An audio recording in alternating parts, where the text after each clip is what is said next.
U.S. President Donald Trump spent a working weekend at Camp David, meeting close advisors to come up with a plan on boosting the nation's economy as it suffers a striking downturn in the wake of the coronavirus crisis. An F-15 aircraft, reportedly protecting Trump during his working trip to Camp David, made an emergency landing at Joint Base Andrews in Maryland following an undisclosed in-flight distress event, according to Fox News. A statement from an airbase spokesperson, cited by Fox News, said that the aircraft from the 142nd Fighter Wing was on the Operation Noble Eagle mission for the North American Aerospace Defense Command (NORAD) when it diverted to the base around 1:30 p.m. Saturday.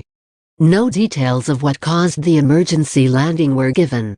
The aircraft's landing gear malfunctioned and the aircraft came to rest on its fuselage. There were no injuries to the pilot and runway operations have been unaffected, the statement reportedly said. The spokesperson also said that an investigation into the incident is ongoing.